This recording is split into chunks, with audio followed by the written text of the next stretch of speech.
Good morning, valued viewers at home and abroad. This is Talking Point here on WESN, your content capital, the best place for local content in TNT, broadcasted in HD. The one and only Sean Michael Small here, of course, not the one and only, well, the one and only, but sans my co-host Keaton Shaw, hashtag free Keaton Shaw.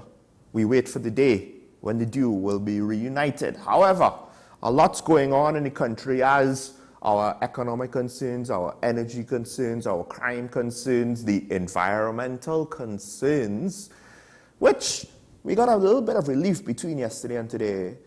But to what extent is that enough? Things are ongoing, and I heard a rumor, I don't know if it's substantiated, that someone might have been afflicted by heat stroke in a serious manner. But I won't necessarily say in the affirmative that I haven't found any reports on that. But I was quite happy to see the weather somewhat give us a bit of a relief. You know, this morning is a nice cool, if rainy morning, which may have affected traffic a bit. But that's fine, I'm okay with that.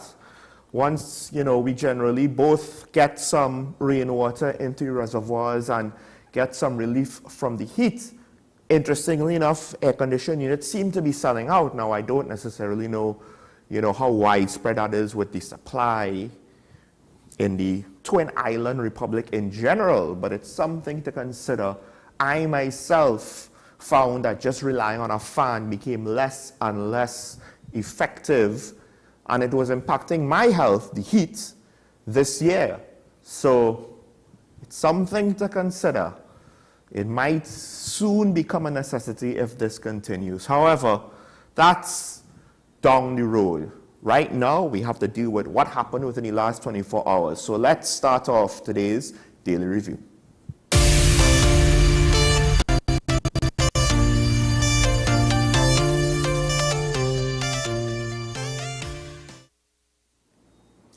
And the first story that I want to get into, it ties in, of course, to what Karen was saying yesterday and what I started off with, the general economy, and then you have to look at the energy sector to some extent for the short-term prosperity of the country, the short-term prosperity, because we did not make any steps to diversify years ago. So steps to diversify today, we probably won't see much benefits, maybe a little bit, but not much, until sometime down the line again. So today, we're stuck with the energy sector. And the big, what would have been one of the last big projects, NICON, is back in the news again. This time, the chairman of NICON is basically asking the government to honor the sanctity of contract. He is essentially pleading for gas based on the fact that the terms and conditions of the contract that was signed with the Trinidad and Tobago Upstream Downstream Company Limited were technically not breached by NICON, however you pronounce it. Technically, it's not a real word. But NICON is basically saying that they did not have to pay back, or they did not have any financial obligations to the gas supplier until the plant achieves commercial operations date, which was carded for August of the year that the plant opened, but I would assume that that did not happen because of the first accident. And of course, let's not forget, NICON is saying this with regards to their contract, they're asking for gas supply. But most recently, as much as NICON is saying OSHA has cleared them, the Energy Ministry is saying, well, that's not enough for you to have authorization to restart, and that was last week. So, what are we supposed to make about NICON? Because they're saying, well, we didn't do anything wrong. They're saying we could produce the product that we promised our investors we could produce. We could contribute to the national economy.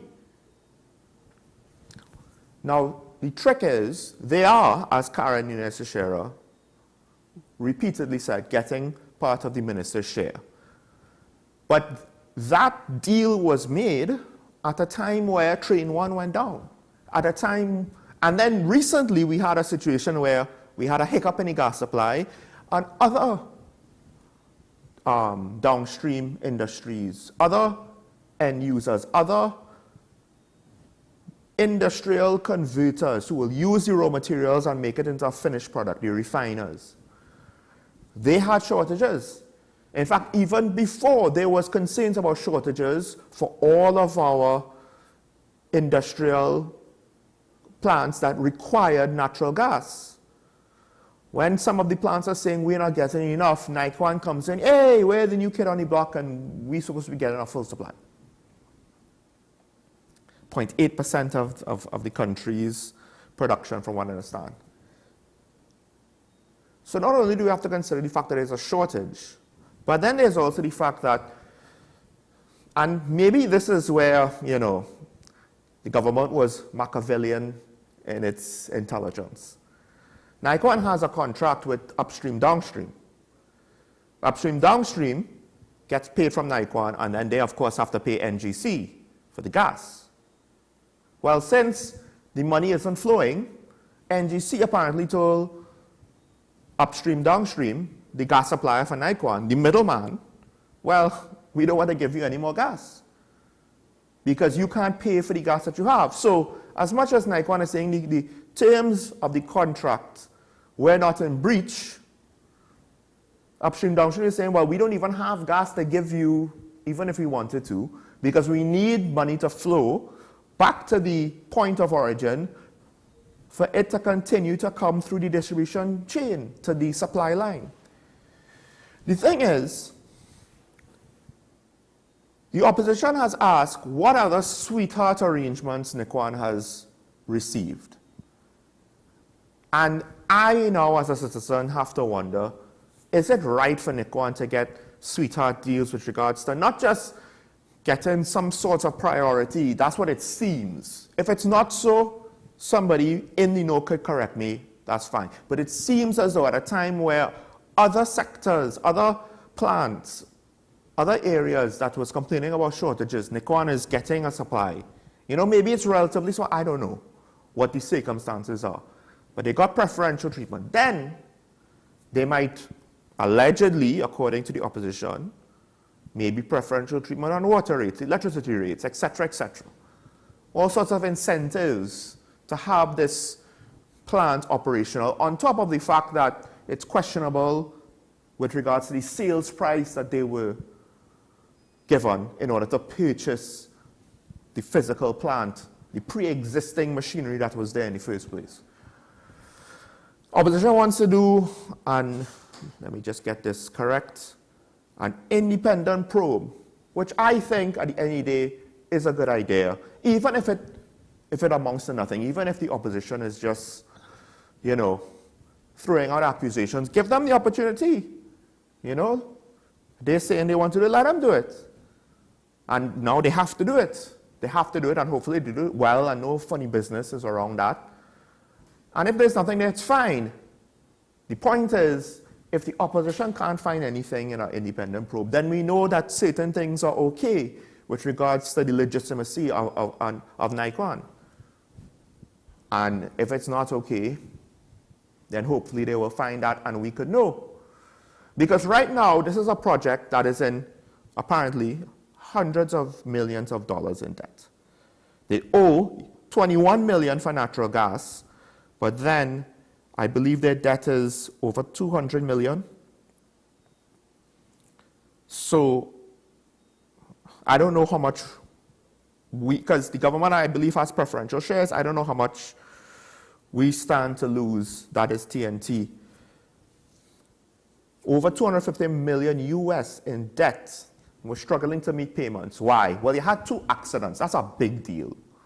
You now started off, you have investor capital into your production facility, so you're technically behind the line with regards to profitability because you have all this capital investment, debt, and whatever loan financing you took, etc., to open up. You have to start to clear that off. You have to give the investors something for their investment, and now they're looking at you like, what's going on?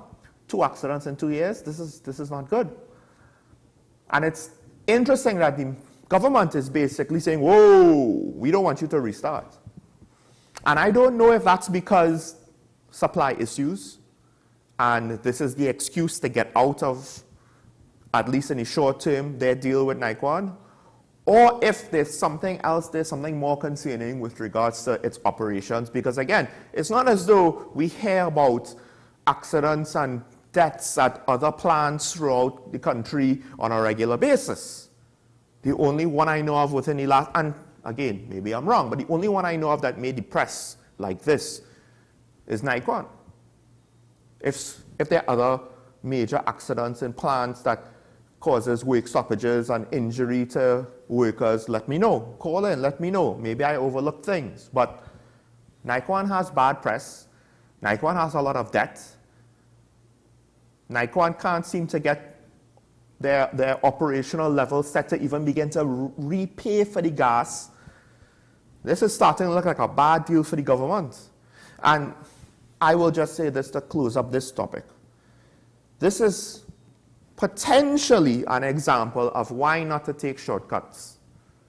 Why something that might sound too good to be true might be too good to be true. Because we don't know what arrangements was made between the government and Nikon, but it seems as though the project was pushed through, a project that 2 previous administrations at the end of the day could not get off the ground. What made this attempt different? We don't know. And hindsight shows, because now we could see the operational failures of the plant, it doesn't look good. So as much as the chairman comes and is pleading his case, all he could say is sanctity of contract. Uphold the contract. Meanwhile, at the end of the day, as I mentioned before, Trinidad and Tobago Upstream Downstream Company Limited, the special purpose company established just to give gas to Nikon, just to be that supply chain distributor to that one company as far as I'm aware. They don't have gas. Nikon owes them 21 million. NGC, some of that money has to go to NGC, if not all of it. NGC says, well, we're not giving upstream, downstream gas. So upstream, downstream is basically telling the court, it really don't matter. It's not up to us at the end of the day. But I would argue that Nikon is well off of its timetable to give its proper return of investments to the investors, to repay its loans, and now we reach a stage where the viability of this project is in heavy question, serious question.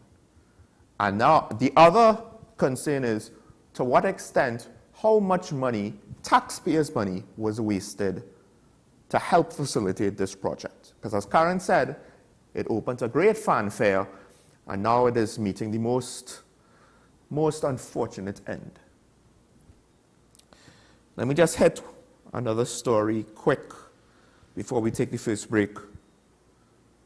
And this one would make my co-host laugh.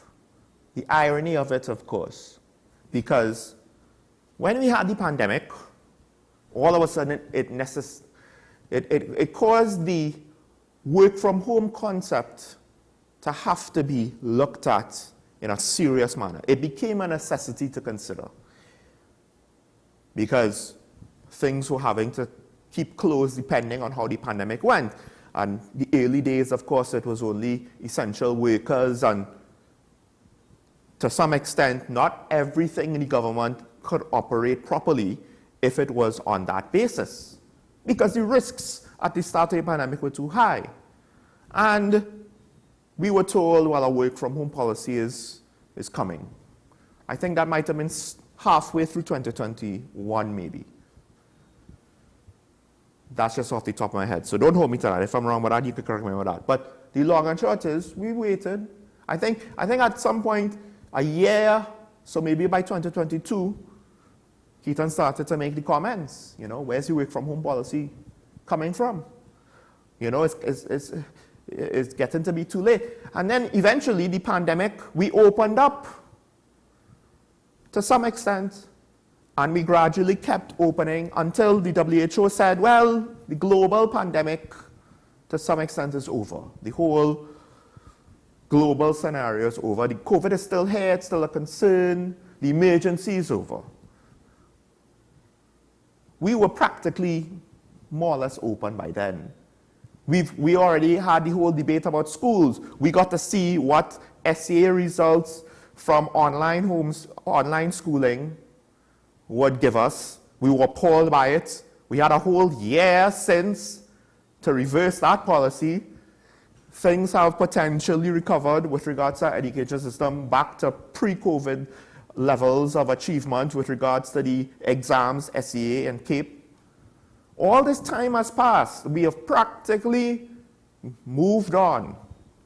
And now we are told that the work from home policy is going to probably be instituted by next year because they have certain things that they need to put in place, I believe, logistically, so network infrastructure-wise.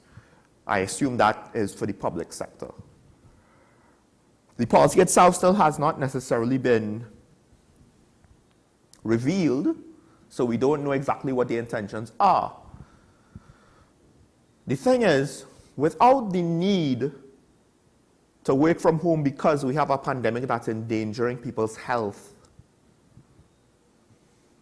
I don't know to what extent I want a work from home policy in the public service. And maybe it's because the circumstances changed, then the needs and the goalposts changed as well.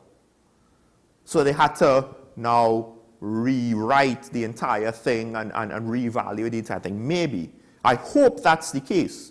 Because what we need post-pandemic is really not what we need in the pandemic, because the private sector around the world is now having to deal with trying to monitor workers at a responsible, ethical level, not in an unethical or overbearing way, but monitor workers who are working from home and ensuring that productivity is met while allowing them to not be in the office, where it would be a lot simpler to do these things. When you're on your home machine, it's a bit more complicated, but also intrusive and borderline unethical to monitor employees' work habits.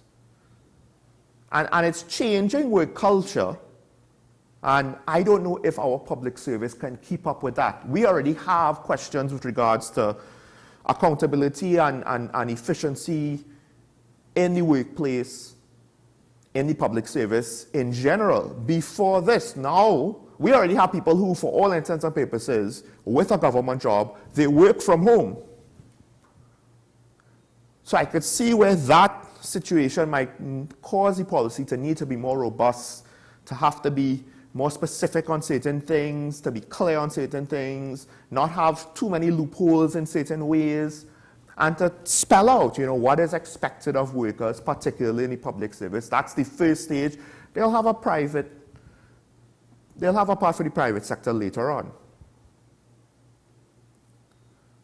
But I don't know, at a time where what we need most of all is to get the public service to be more based on merit, to reward those who are putting in the hours, who are keeping the system together, to reward those that can do the work, who are qualified to do the work, who do the work effectively, and who understands the duty and responsibility of public sector work at a time when we need to get the efficiency of the public sector up and to potentially figure out in the long run how we could retrench those who are not necessarily contributing without laying off people in the immediate term and causing an employment dilemma.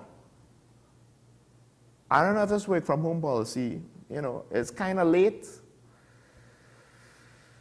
Is it a good thing to institute now? Should this even be a priority since the pandemic is over?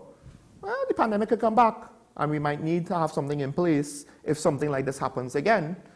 So in that sense, it's better late than never, but I just hope it does not turn into a new fiasco where you know, some people with government jobs enjoy working from home. There's a lot of ethical debates. The rest of the world is trying to figure this out. I don't expect our government to have all the answers, but to some extent, don't create more problems with this. I beg of you. Folks, let's take a break. When we come back, we'll continue the review. And then later on, I'll be speaking with the PRO of the opposition party.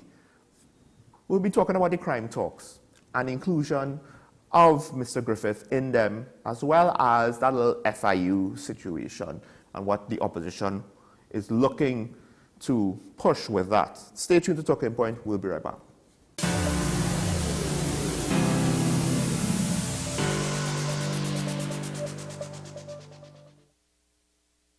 Let the Home Store turn your house into a home you love. Get everything you need to give your home that special look and feel. We offer household items, lawn and garden, paint center, hardware, plumbing, lighting and electrical, toys and storage solutions. 5 convenient locations: 6th Avenue Barataria, The Falls at Westmore, Pennywise Plaza Shoguanas, C3 Center Branch and C3 San Fernando. Check out our Facebook page for more information and come visit us today. The Home Store. Turn your house into a home you love.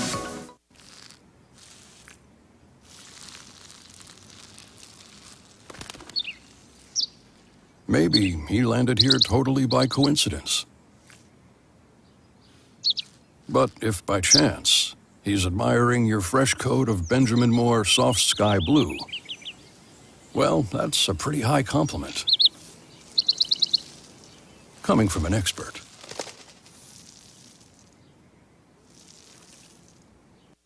From Maracas Bay to Arafita Avenue and Piaco, Richard's Bake and Shark brings the world's most popular fish sandwich closer to you. Open daily at all our locations.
Welcome back to Talking Point, and as we wind up the daily review, let's just go through the remaining stories quickly. First of all, online purchasing tax.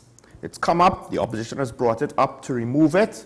I believe the argument is ultimately it's mainly affecting private citizens with their personal purchases. It's not necessarily affecting businesses in quite the same way. They might have their own separate tax structure or something that will supersede or make this online purchasing tax not as significant, but it's affecting the buying power of the average citizen who might be looking to try to get deals with regards to purchasing supplies, equipment, personal computers, books for children, clothes.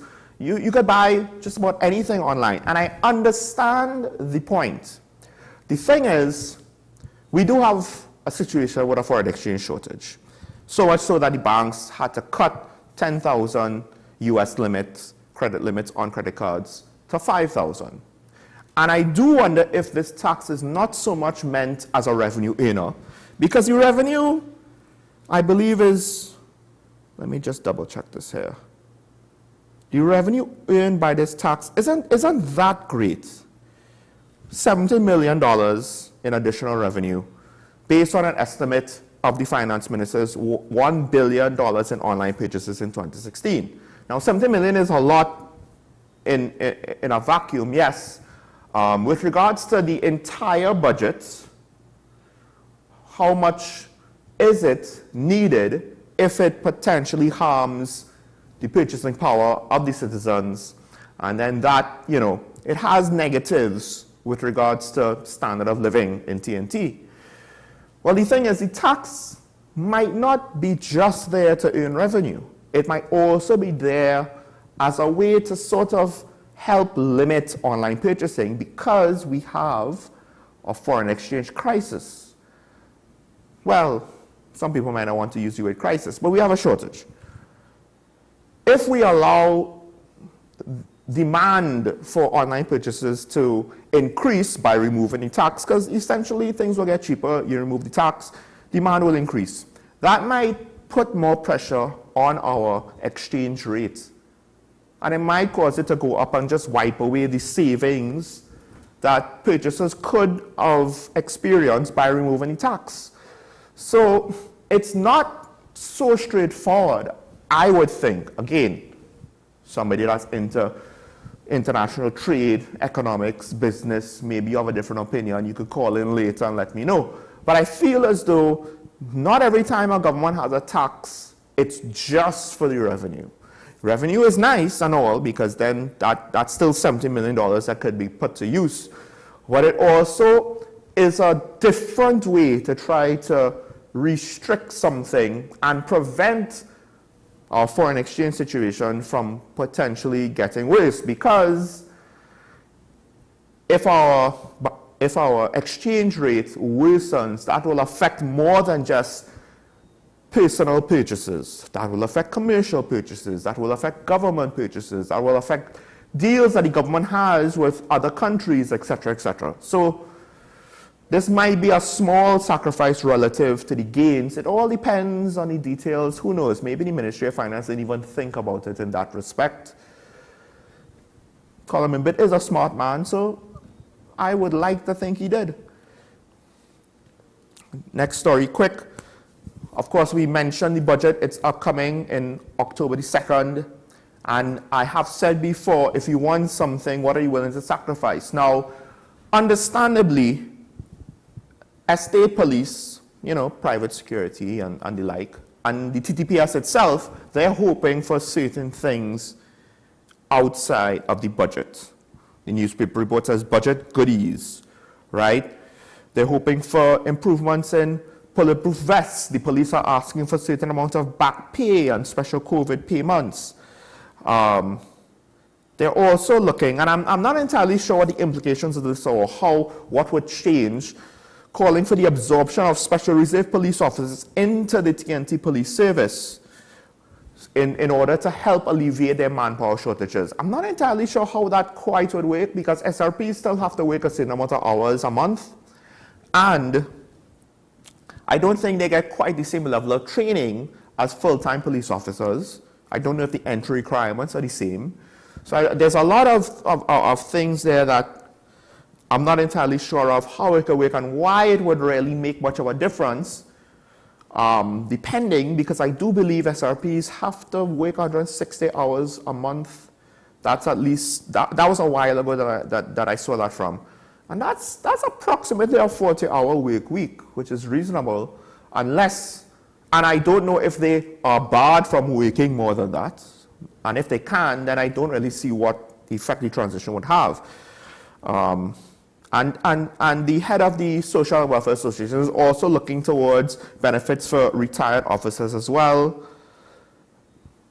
And I believe the EPA president, the Estate Police Association president, is also looking for benefits for security officers killed in the line of duty as well, and taking off taxes on duties for certain pieces of equipment, which would potentially make a difference for his members as well. So the thing is, I'm not necessarily going to ask them what they're willing to sacrifice. They're saying this is what we would like to have for our jobs to be better, for us to have fairer remuneration to our members. And you don't want police officers, as well as security officers, but police officers to be underpaid. I don't know if it works out, you pay them, you know, high salaries, but if they're too underpaid, then you're just asking for those susceptible to temptation to give in to temptation. In fact, the whole argument with private citizens, some criminals, they're doing it out of necessity. Some police corruption could be out of necessity if the pay isn't good enough. That is a potential human trait that we can't just write off. So I hope that they could get what they're asking for out of the budget. People are saying spend more on crime. There are some areas that the two associations would like some money to go to. It might not even be that much.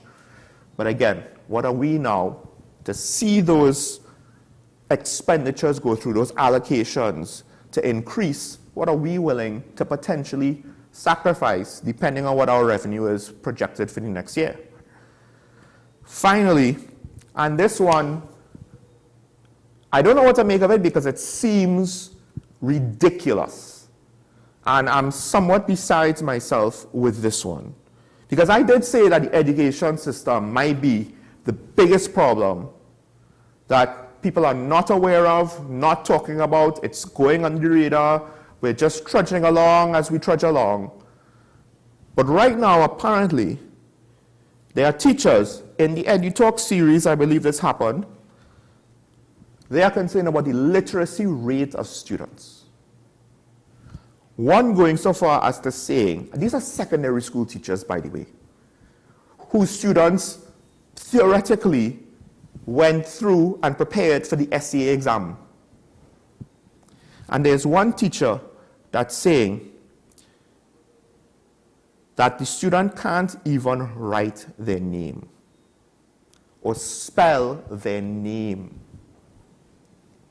There is a Form 1 student that one teacher had that could not even spell, much less write their name. Maybe the student was flustered in the moment and he could actually do it, right? Nervous, you know, secondary school, you now come, teacher.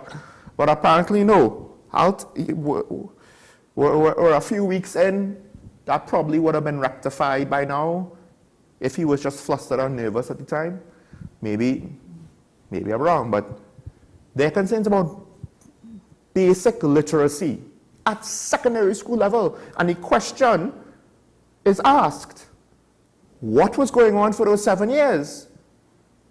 Now, to some extent, is this also a symptom that some of these students had to go through a couple of years well of online classes, which were fine for some and a complete waste of time for others? Sometimes you get that conflicting or very different experience within the same primary school. But it's still 7 years of education. And we're not talking about the capacity to do math at a standard 5 level. We're talking about basic literacy. And they go through the SCA system to start Form 1, and they potentially can't even read Form 1 textbooks. How widespread this is, I'm not entirely sure. How alarming this is, boy, I'm very alarmed.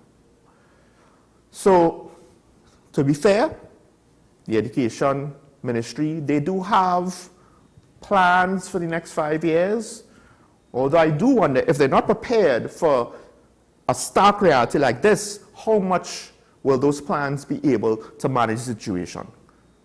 Because if a child can't read, then their ability to achieve is going to be undermined throughout the entire secondary school life. What opportunities they're going to have in the workforce, except being a basic laborer? And some kids, they say, to hell with that. I'm going with the fast money alternative, the easy money alternative.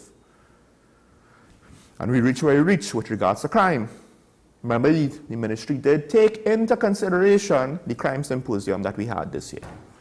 So it is part of our reality. Folks, let's take a break. When we come back, we should be speaking more about crime with the PRO of the UNC. Stay tuned. This is Talking Point on WSN, your content capital.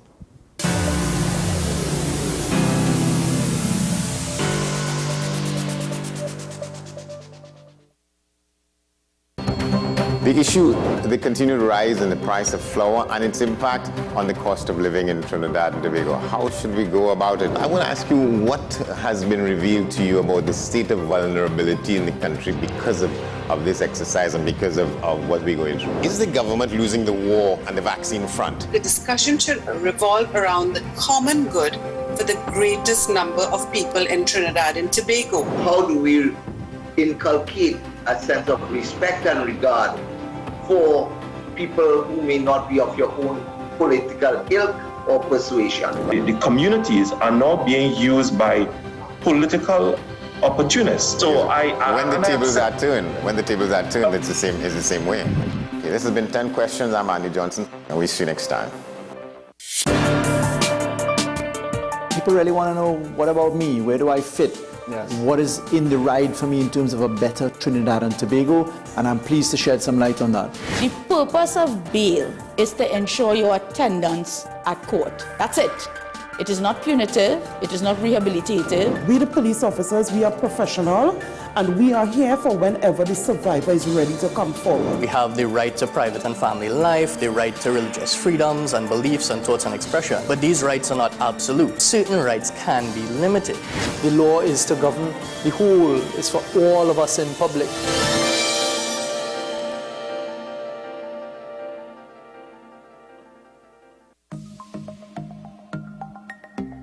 Knowing how to tell authentic is as easy as 1, 2, 3. Find it, match it, search it. Step 1. Find the style number on the tag. Step 2. Match the style number inside the jersey with the number on the tag. Step 3. Search it. A quick Google search of the style number will verify the jersey is authentic when the search results match the jersey being searched. Don't be fooled by counterfeit jerseys. Before you buy, remember to find it, match it, search it. Fan Zone, 2 locations nationwide. Center City Mall, Chaguanas and Movietown, Port of Spain. Nationwide delivery available. Take some time for yourself or spend some time with the family at Sandy Point Village Hotel. Enjoy our various studio and suite apartments, self-contained with their own kitchenettes and Wi-Fi. We also have our famous 100-foot swimming pool and our beachfront restaurant, the Steak and Lobster Grill. And our location in Crown Point puts us near the center of activity from the nylon pool to the local nightlife. Call us and make your reservations at 639-8533, 389-2378 or email us at sandypointvillagehotel@gmail.com.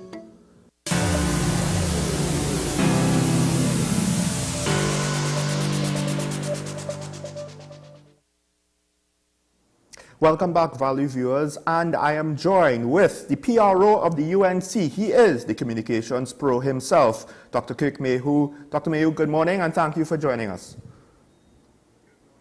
Your viewers, it's a pleasure to be here. So, of course, I want to get straight into it. We're talking about crime, the opposition, the government. We have heard that it seems to be the possibility of coming together for both sides of the aisle to speak about crime. Right? Opposition has been reported to say they will respond to the official request soon. Now, your party, your side of the aisle has basically said, well, we want to include former Commissioner, former Minister of National Security, former National Security Advisor Gary Griffith into these talks. Now, when I first heard of this, I thought, well, to some extent, it makes practical sense. He has experience. And then politically, it would be kind of weird to not include him, right, from your end of the deal, of the talks. However, I do wonder if politically, if the government can even entertain the thought, because they have spent so much time implying a lot of things about the former Commissioner of Police during his time there. Not necessarily proving anything, and I even asked the Prime Minister as a follow-up to his own statements in conversations to the PM about after the election we will find out about these things. And when I asked him at the night of the election, he said, well, it's, you know, these things are before the courts and they'll take their time, and that's nice, but he hasn't said anything definite. So do you think that the government might refuse speaking or including Mr. Griffith, and is that going to be a sticking point for your own party?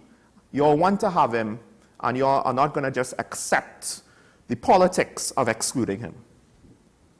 Yeah, well, we can't, I can't preclude what the leader of opposition will decide if that point comes across, comes up. But, it is within the realm of possibility. And again, I cannot speak, in a hypothetical for the leader. But certainly, I want to just recap too, because I think, Sure. the country has not understood the history of it. They've forgotten it. When Kamala Prasad was Prime Minister, she invited the opposition leader, then Keith Rowley, to talks on crime, right? I have here a clip from 2013. When was that? That was on 17th of August 2013 here. And then when she was opposition leader and Keith Rowley was Prime Minister, in 2016, in June, she wrote to meet. It was rejected. In August, she wrote to meet. It was August 2016. She wrote to me, and she said, listen, when I was Prime Minister and you were leader of opposition, we had joint meetings to deal with crime. And that's how we dealt with crime. And the PP government actually brought down a crime. And so she said, I hope this tradition can continue. And that happened with Mr. Pandey and Mr. Manning as well. But Rowley refused in June 2016. August 2016, she wrote again. In 2018, she wrote again. I have all the clips here, the media clips, the excerpts of the letters. And then just in April this year again, when Gary Griffith made an overture both to the leader of opposition and the government. Of course, Kamala Prasad agreed, and Keith Rowley didn't again. He barked, he insulted, and everything. So I just hope that this is not a PR effort just to sort of, because the president now said so in her throne speech, so he doesn't want to make her look bad. So I hope they're serious about it. And if you are serious about it, if you are serious that this is a national crisis, all hands should be on deck. We must put our political differences aside, and we must sit at the table together and bring the best minds, bring the best practitioners, people with proven track records, because we need to grab the bull by the horns and stop this runaway crime situation. We need everybody, and we need to put aside our egos, our interests, etc., for the good of the nation. That is the approach that I think is absolutely required and a prerequisite. If Keith Rowley is going to play politics with this, that does not bode well for the future. As to how we will respond in case there's anything like that, I cannot speak for the leader of opposition in such a hypothetical situation. But we have consistently always called for a joint effort, just like when she was Prime Minister. She did it when Mr. Manning was Prime Minister, when Mr. Pandey was Prime Minister. Right? Keith Rowley is the only one who does not adopt this collaborative approach.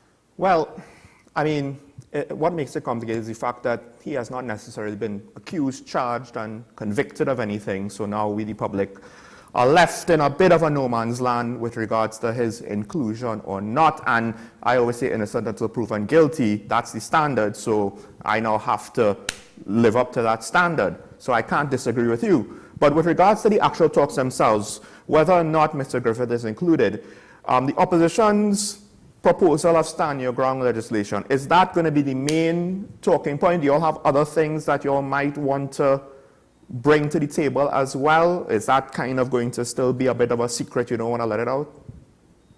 Well, there's no secret in terms of our plans that we've made public. I mean, we've said so, Monday night after Monday night after Monday night. One of the main things is to divide up the Ministry of National Security into three different ministries. We had a Ministry of Justice before to deal with the courts because, let's take this bail amendment that the PNM want to continue, even though, it had failed. But the point is that they want to lock people up without giving them an opportunity to even apply for bail in 90 days. And we already have among the highest incarceration rates in the world per capita, more than totalitarian countries. It is incredible the amount of people we have in our jails, and the backlog in the courts is a huge problem. And then, as the Prime Minister said, people are calling shots from inside the jail cells anyway. What we propose, instead of taking away people's right to apply for bail in 90 days, let's get people to court in 90 days. Let's get the trial started within 90 days and maybe even completed. Well, Dr. Mayu, Dr. May, Mm-hmm. I agree with you. That really is the problem right there. And if you all have recommendations that accomplish that, I honestly don't care who brings it up once it's done. But I do have to ask, why do we need to separate the ministries? Is there any practical value to that would make it different from the structures we have now? Yeah. So let me just continue with this. So the Ministry of Justice, so that has to do a lot with, very legalistic issues, the courts, the judiciary, right? So then we should have a Ministry of Defense, and that should deal with external actors, because Trinidad and Tobago, we have an army, we have a Coast Guard, but we're not really a country threatened with war from, say, Barbados or Guyana or maybe Venezuela, but we would need far more than our Coast Guard for that. Really, our everyday external threats doesn't come from war and states. It comes from non-state actors, from transnational drug cartels, from transnational money laundering, from human trafficking, from arms trafficking. So let's say customs right now is in the Ministry of Finance, because at independence, customs was part of revenue generation. So you're taxing imports and exports. But really now what is important about customs is what is coming in, what contraband is coming in, what drugs, what arms, etc. And then defending our air, our sea. That should really be the role for our Army and Coast Guard and naval resources. So then what that leaves is the original ministry from independent, and Patrick Solomon was our first Minister of Home Affairs. That's what it used to be called, the Ministry of Home Affairs, and that's policing, right? So we need concentrate on policing. So not with external enemies and not with the judiciary, but with criminals and policing matters. We need to concentrate on that. And once we divide the responsibilities in those areas, that will greatly assist in management, because it's too much, and especially for the current minister, who we have said is, and I think the country agrees, is not competent to even handle the core matter, let alone these other matters with the judiciary and the external affairs.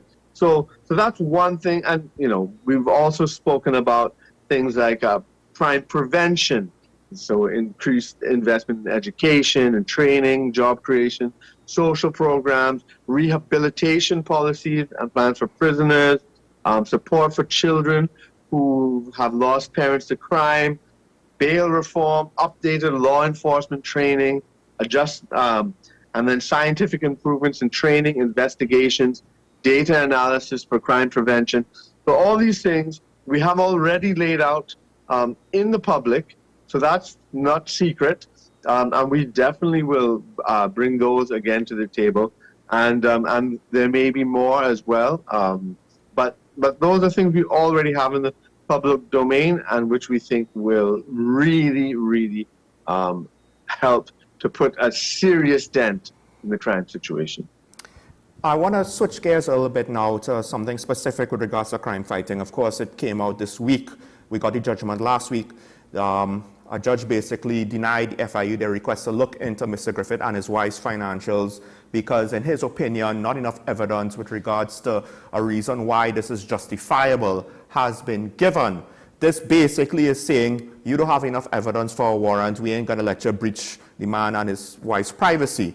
Now, regardless of the person that's the subject of the matter, I think this situation, I do wonder if perhaps there was shortcuts being attempted or it was outright political targeting. What has the opposition have in store to maybe respond to this? Because it's a bit alarming, and it's something that I would very much like to see nipped at the bud, because if it's allowed, it sets a very bad precedent moving forward.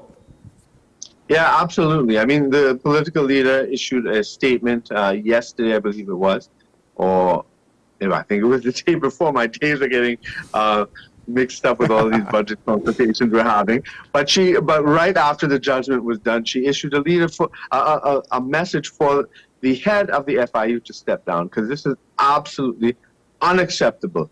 The financial, and this is the whole thing. We talk about the separation of powers and the separation of the judiciary and the executive, right? Then we have the legislature, but we'll leave that aside. Politicians should not be telling judges who to give bail to, who to not give bail to. They should not be directing police investigations. So when Keith Rowley comes on the platform and said, "Oh, I hear that opposition members or Gary Griffith is going to be arrested. Arrests are coming soon." This is suggesting that the police are an arm of the PNN. Why do they have this information? This should not be information that people have. And then this FIU investigation takes it a deadly step further. So now, and then we also have the SSA, right? The security services. Strategic Security Services, I think. Yeah, that's right. In terms of spying, the allegations of spying on opposition members, since the 2000s, I've always suspected my phone has been bugged, for example. And these things used for political. Even when Keith Rowley speaks of white-collar criminals are mainly, accountants, lawyers, bankers, right? People facilitating all types of fraud. Right now, yes, politicians may be involved, and around the world have been involved in this. But when he talks about catching white-collar criminals, what he means is his political opponents.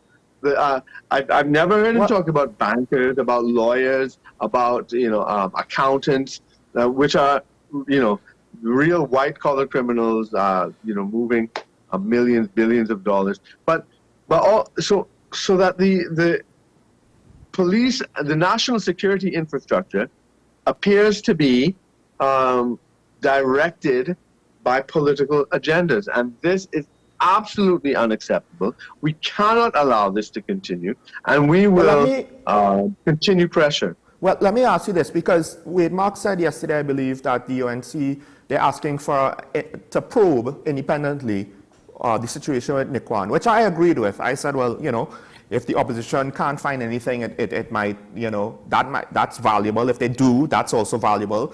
In this case, I don't know if I agree with just calling for his resignation immediately. It looks bad, but I would prefer an investigation. Would the opposition also ask similarly to conduct an independent probe into the FIU? Or a bilateral probe, a joint select committee probe into the FIU?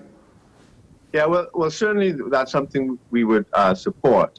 But the court has already found the FIU to have overstepped its boundaries, to have acted improperly, to have acted illegally. And I find it quite strange that the FIU, they issued a release yesterday. It was on the Ministry of Finance website.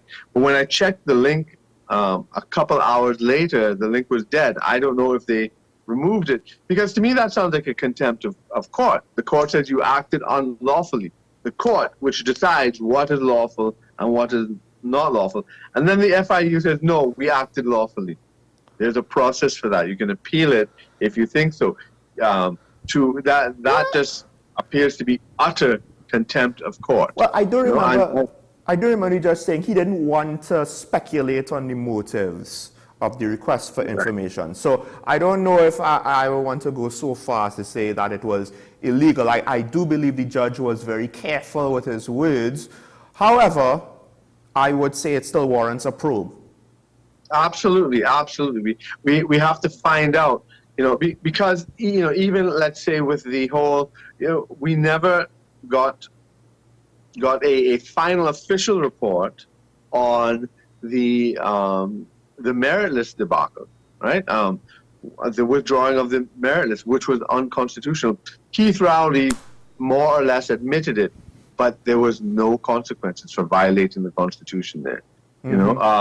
So we and this is absolutely this is absolutely disgraceful, and we need to make sure that that our institution, because this is the thing, these institutions were set up to be checks and balances apart from the opposition, right? So we have an elected opposition whose role is to provide a check and balance on the executive, but the whole purpose of the presidency and the service commissions, the independent senators, and many other bodies like an FIU, well, let's say for the appointment of the head of the FIU is done through the president.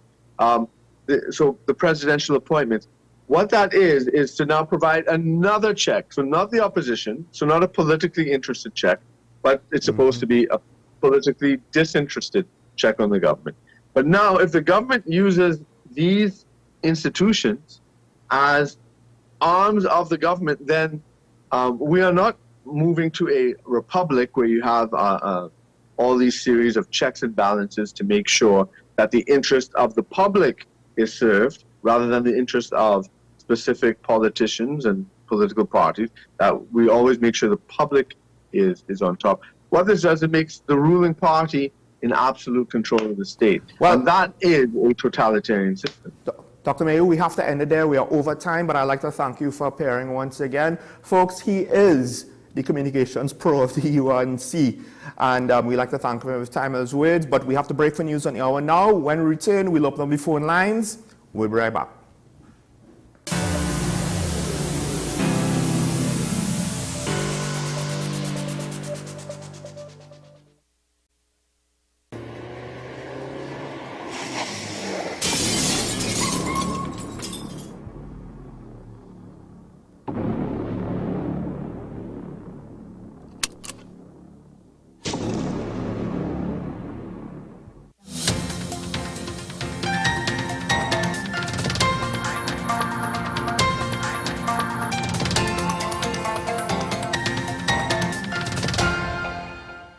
Here is the WESN News on the Hour. I'm Sira Ali. Thanks for joining us. Here are the headlines. Support extended to St. Mary's College after tragic loss of PE teacher. 88-year-old woman dies in San Fernando car crash. Heat waves threatens agricultural produce. Consumers warned of potential shortages. And internationally, UK Prime Minister extends deadline for ban on new petrol and diesel cars. Now for the details. In the wake of a tragic incident at St. Mary's College, staff and students have received compassionate assistance from the Ministry of Education's Employee Assistance Program and the Student Support Services Division. The incident occurred when the school's physical education teacher was discovered deceased on the premises on Monday. Minister of Education, Dr. Nayan Gasvidoli, said the ministry expressed its profound sadness over the teacher's untimely passing and extended its heartfelt condolences to the grieving family. Reports indicate that the PE teacher, 55-year-old Joel Garcia, was found unresponsive in the PE room, having previously complained of chest pains. He was immediately transported to the Port of Spain General Hospital, where he was subsequently pronounced dead. 88-year-old Sumintra Devi Singh tragically passed away in a vehicle accident in Diamond Village. The incident occurred on Papuri Road when Devi Singh, a resident of Philippines, was seated in the rear of her daughter's Anjani Bisram's grey Hyundai Tucson SUV. Bisram lost control of the car and crashed head-on into a steel gate and concrete pillar at Veronica Lal's home. Devi Singh died on impact, while Bisram suffered severe trauma. Raiden escaped injuries as the airbag deployed. Consumers are being alerted to a shortage in agricultural produce, with farmers facing a difficult dilemma as scorching temperatures force them to make tough choices between feeding the nation and mitigating their own losses. Satyanandan Maharaj, the head of the Arangwes United Farmers Association, highlighted the severe impact of the heat on farmers. This situation has led to rising expenses, heightened pest infestations, and dwindling water resources for irrigation. Maharaj added that popular produce items like sweet peppers, tomatoes, and cauliflower might become scarce in the coming weeks if the heat wave persists. Internationally, United Kingdom's Prime Minister Rishi Sunak has pushed back the ban on the sale of new petrol and diesel cars in the UK from 2030 to 2035. Sunak says he still expects that by 2030, the vast majority of cars will be electric because of improving technology. He also says there will be far more time to transition from gas boilers to heat pumps. A boiler upgrade scheme, which gives people cash grants, will be increased by 50% to 7,500 EC. And there is a new exemption for people in the poorest households, so they never have to switch at all. Well, that's news to the hour on WESN. I'm Sarah Ali. Thanks for watching.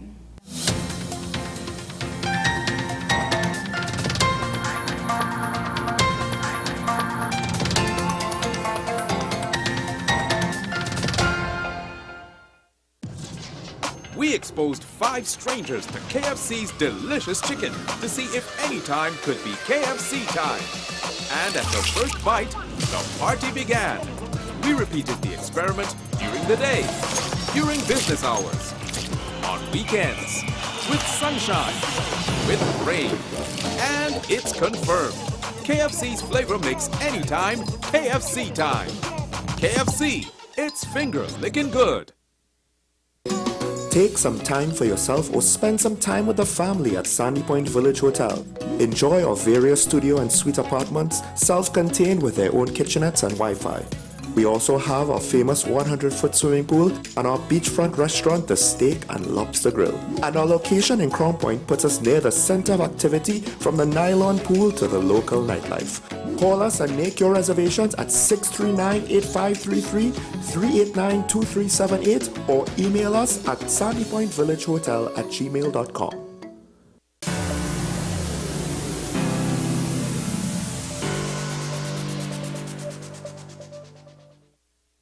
Welcome back to Talking Point, ladies and gentlemen. And we just spoke to the PRO of the UNC, Dr. Kirk Mayhew.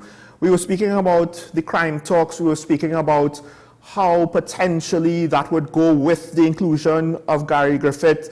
Well, if we could even see some agreement between the two parties, as well as what might be proposed, because we were able to maybe get a little bit more clarity. I think it's a question of if you agree it's necessary or not, because previously, on his previous appearance, he did also mention the fact that the UNC has on the table splitting up the Ministry of National Security and potentially, I think, on some level, the Ministry of Legal Affairs with regards to responsibilities, having more ministries, each to focus on separate apparatuses or systems that contribute to our national security and crime fighting overall system and policy.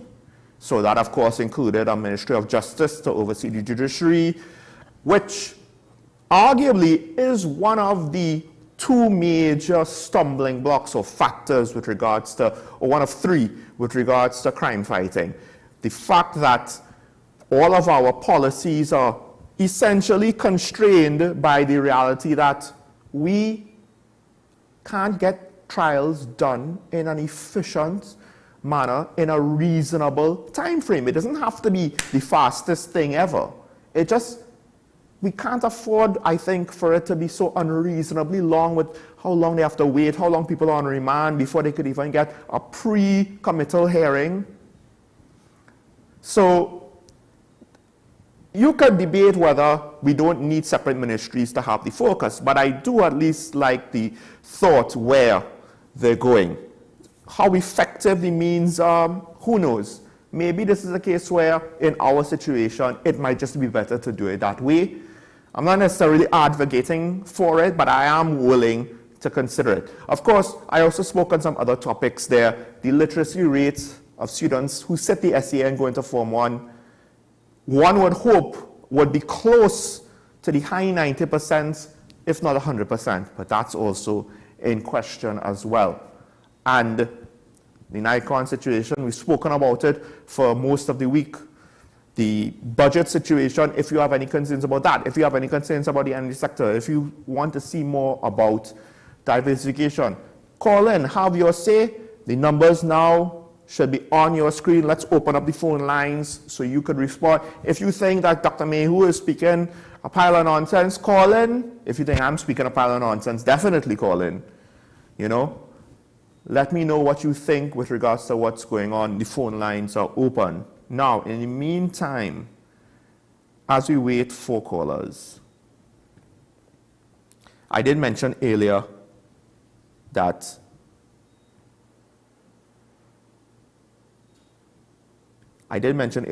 this heat wave that we're experiencing, we've got some rains today, AC units are potentially selling out. I would advise people, don't just necessarily look at that as the only measure to take. Be very careful with your water intake, keeping yourself hydrated, and how you travel throughout the day. Carry water with you. Don't just take it for granted that you could ride out a taxi ride or a maxi ride, so forth. We have a caller from Diego Martin. Good morning, caller. Good morning, Mr. Sean. Morning. Calling from Diego Martin. I hope the bottled water people don't increase the prices now. That's a good point. They can make a killing, because that is one of the critical ingredients now, because they don't point. get in your tap. You have to buy bottled water. But the important thing I want to talk about is the NICON issue, you know. Yes. And I'm seeing where, and I might be wrong, but from my distance, that is one of the contracts that they would not have liked to come under the purview of the procurement legislation. If the procurement legislation 2015 as it was passed in both houses, that contract would have never flown. You understand? Because I am seeing Andrews is saying that they haven't breached any supply agreement with respect to payment. He said payment is due until when the plant is, I think, commercially viable. Basically, I think so, yes. So how you could have an open-ended contract like that? So you could have been supplying gas until thy kingdom come. The plant may make a profit, because I believe the plant to operationalization is like a snow cone in hell. Absolutely. They brought in a plant that was never functional. So Mark asked some good questions in his presentation, was due diligence doing it, and it's the same sort of players. Now, let us go back. Who outsmart who in the government, or was this purposely done to leech money out of Trinidad taxpayers? Was this a possible design corrupt deal? Somebody has to answer. We cannot make it go. This is Petrotrin A and V. But when they say return to the future 1, 2, and 3, why are we spending so much money being lost in Petrotrin, billions of dollars? Nobody is held accountable. They pull off the case, and Malcolm Jones goes still all over the place. It come back again, and our taxpayers' money jumping up, and it's the same set of people benefiting, not taxpayers, outside dealers. You remember this PNM government is the only person changes company to make them profitable. NHA HDC, The same thing. You change people. You know what they do that for? To get contract. Remember BWIA? They change the name to Caribbean Airlines. They buy new plane. Somebody getting a cut in the commission. That is what this government and basically do. They change the name of everything and we go back to square one, zero. And the only beneficiary is the 10% O'Halloran culture. I ain't going to talk about the massacre in Arima yet, because I want Penelope Bettel to answer some question that is in his constituency. She went up to UNGA and she made a statement that no one left behind preschool to university because they gone virtual. So what she's telling me, everybody is under the ambit of a strong, sustainable goal education. Most of these people are of school age. Were they dropouts? Were they offer the same thing that Penelope Bettel Act telling the whole world of Trinidad doing? She has to ask the question, were these dropouts and were these people left behind? Is in her constituency, she boasting all over the world. I'll go and have a nice morning. Thank you, caller. You said a lot there. You said a lot there. No child left behind, anything to that effect, you know, education for all, and I don't know if we're achieving that.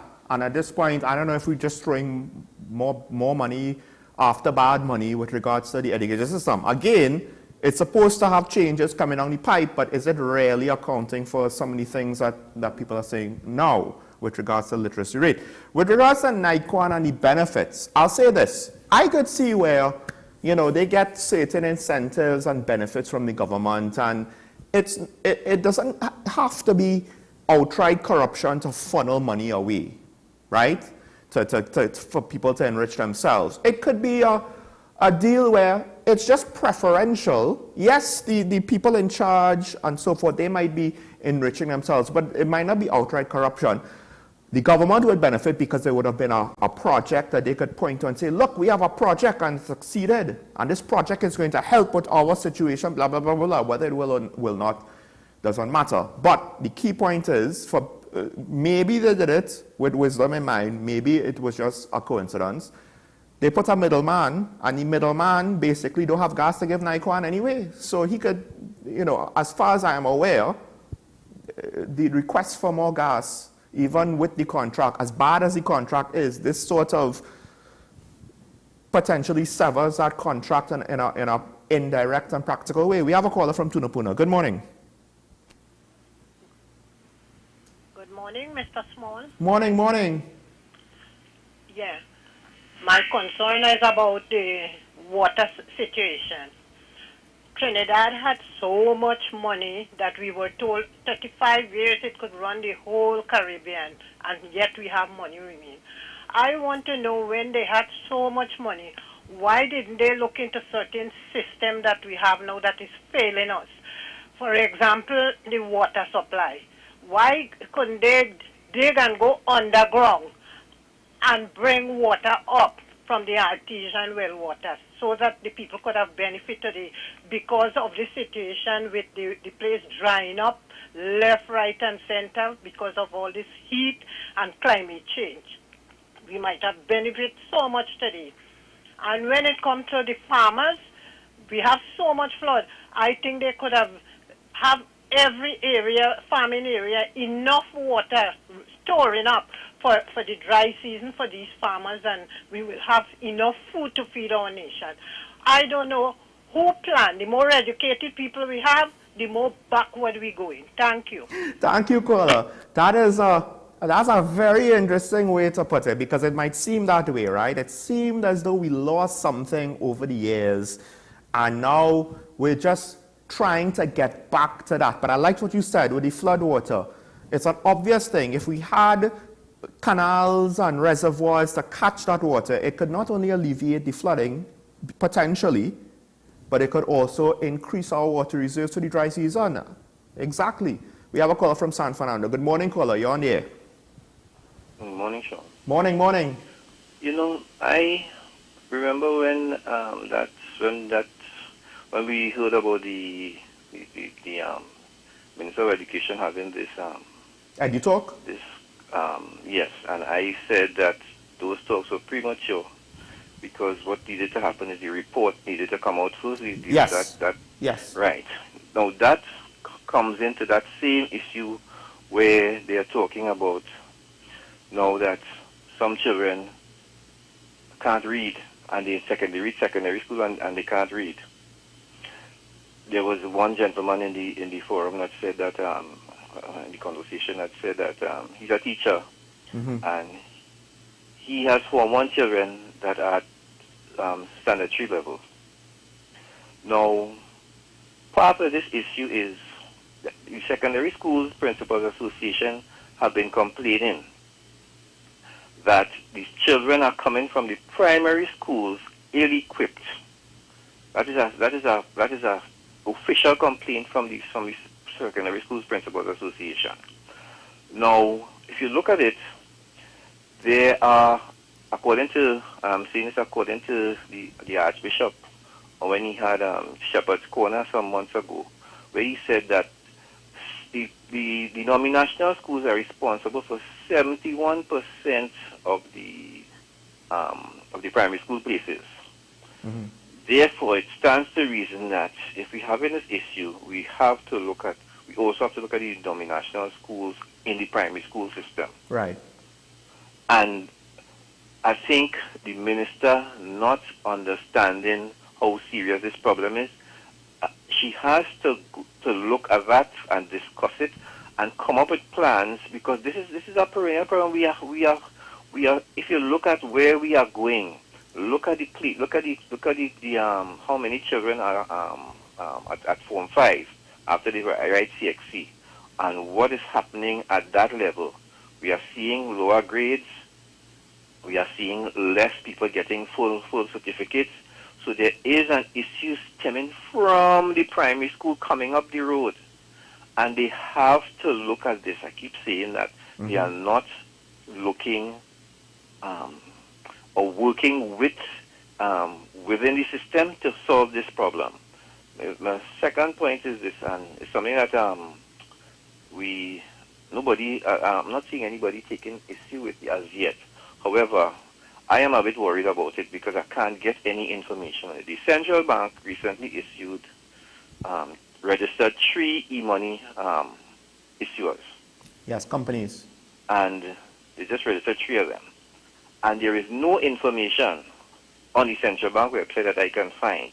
There's a link. When you go to the link, it is disabled. Right. And my issue with this is we need to have some more information with respect to these e-money, this e-money system when it comes to wallets, and because one of the main issues with this is cybercrime and people losing their money when they go into these systems, when they put their money into these wallets. Yeah. I think you would know, if you would do a little more research, and probably we could talk about it in the next couple of weeks. Sure. But the central bank needs to come up with some more information as to where we are with the policies for e-money in this country. Thank you, Sean. Thank you. Well, the thing is, I do want to make a quick comment. The status of electronic currencies, I think globally, I'm not entirely sure how they are looked at or identified legally, right? And I do wonder if to some extent, first of all, I assume we don't have laws in place to deal with electronic currencies, or at least not for all the implications, right? I question if we have laws in place for online transactions to the full extent that we need to have them. We might have some, right, with regards to electronic currency, digital currency, etc., etc. Well, the correct word might be digital currency as opposed to electronic currency, because the banks have been using electronic currency for however long we've had links, and you could electronically wire, transfer money from one account to the other, etc., etc. But with digital currency, I don't know if we even have laws to treat with it as money, because the implications of having other currencies utilized in one's own country, that's not like a foreign exchange situation. It's a new concept. So I don't know. This whole thing might be premature from central bank, but there are companies registered for commercialization of weed, which technically they're not able to utilize yet. So it could just be they registered the companies and it's just there to wait. We have a caller from Wallerfield. Good morning, caller. Good morning. Calling from Wallerfield. Morning, morning. Morning. I want to find out why WASA doesn't have a widow and orphan fund like ICNTT and others. Well, I learned that from the Treasury. Right. So I want to find out why. It could be that the nature of the work is not quite as dangerous, but at the same time, with the amount of heavy equipment and machinery that you're dealing with, it's still dangerous. So it's a good question to ask. Yes. Yep. At the end of the day, the unfortunate situation is there are times when one has to question if management, how truly concerned they are about these things, and then if they're willing to make space in their budget to have them. But may I say something? I feel the unions didn't negotiate. That's a good point too, and I won't be surprised if that's true. That's a very good point. And most of the people who get pension is widows. And this year they talk about women's day equity. So I want to know where the equity is. Mm-hmm. You understand? Yes. So I would like to find out. It's years now I'm trying to find out that. I learned that from the Treasury. When my husband died, I went to the Treasury to find out about that. And they say WASA does not contribute to widows and orphan fund. You see? So we live in a society where some have privileges and some doesn't have, which is, kind of, not equal opportunity for all then. Yes, caller. That's what I'm trying to say. You understand? Yes. So I wish somebody, the unions, could take about and say, what is the reason? If I know the reason why something clause or something, I'll be comfortable with that. Thank you, caller. Okay. Good program. Thanks. Thank you. All right. Yeah. Bye. That's my number one complaint with the unions, folks, that they tend to not really be speaking about issues beyond paychecks, beyond the amount of remuneration, beyond back pay, beyond raises, etc., etc. OW2 did say we try to speak about environmental concerns, but I don't know if the papers fail to report it or if they fail to really properly push that message and have that as a major point in the agenda. It could have been a throwaway point. It could be a negotiating tactic that's conveniently being now respun. It could have been legitimate. To some extent, though, if they wanted us to know about it, they could have made it an issue in the public sphere of discussion and pushed the issue. But I don't ever remember seeing much of that.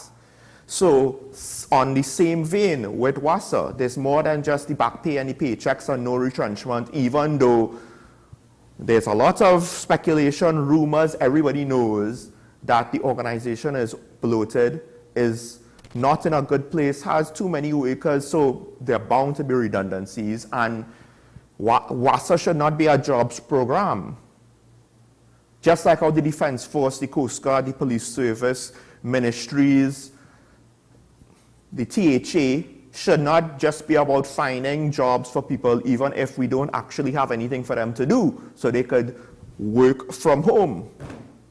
Hence why the work from home policy needs to come good, otherwise it could be a disaster. So folks, that's more or less all the time we have today. I'll just end with 2 points. One, going back to one of the callers from the beginning, with regards to CAL, I can tell you one thing. I don't know with regards to the new plane purchases and who got kickbacks for that, because we did transition from the Dash 8s to the ATRs. I think some of the narrow-body jets that we had might have still been flying under BWE, and I don't necessarily know how much new contracts outside of the ATR contract that they had. But I will say this. One, BWE, we had a big brand recognition thing going on there, and it was a hell of a thing to give that up and to have to go now, start over from scratch with these plain-looking planes with this more no-frills economic airline. It's a hell of a thing, and it goes to the fact that the situation it failed, how much of that was mismanagement. Then, did we learn the lessons from it then? But I will say this, we had slips in Heathrow, if my memory serves correct. And under advice, people were telling the Prime Minister, don't allow those slips to be sold. And then something happened somewhere, And this could have been under the managing administration, to be fair. I can't remember. Or it could have been under the Pandey administration. Something happened somewhere, and somebody convinced the government of the day to sell the slips, and then all of a sudden our flights to England became a lot less tenable than they were before.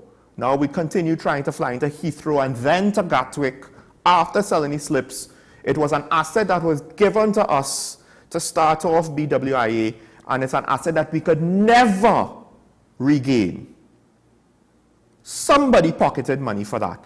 And I'll end the show with this, the Arima massacre. Includes 2 individuals under the age of 18, one 17, but one 10 years old. 19-year-old is also considered a child. It was a girl. Oh, sorry, three under the ages of 18. I am so sorry. Execution-style killing of 3 children. I don't even want to begin to try to comprehend why. I'll be honest. I hope that this report is not correct. I hope that there's something that we're missing, because this is a whole different level now. Before I said, well, we don't seem to be saying anything about when children get caught in the crossfire. This is not crossfire. If the report is correct and it's execution-style killing, 4 individuals, a 19-year-old, 2 under 17, and 1 10 years old. I don't know what that now means for our society, and I will say this. The crime situation with the gang violence could get worse. And it seems as though children getting caught in the crossfire is just the practice of the day. It's just another Wednesday, another Thursday. And it can get worse, especially if our border control and security continues to be as non-existent as unicorns and fairies. We can't secure, right now, our border security is like a wet paper bag. Anybody could tear right through. That's what it seems like. And I'm telling you, it's only going to get worse. So, as much as that is a down note to end the show on, I will just try to say, don't take life for granted, because we don't know who might end up as an unintended casualty to the violence that we're seeing. But do your best to make it a good day. Keep yourself safe, keep your family safe, keep your friends safe. Be positive, and hopefully things will work out for all of us moving forward from today on in. I want to thank our guests for appearing, Dr. Kekmehu, all of our callers for their contributions. I think we had some new callers today. Thank you for calling. Thank the production team, Sean Michael Small saying goodbye. We'll see you tomorrow morning.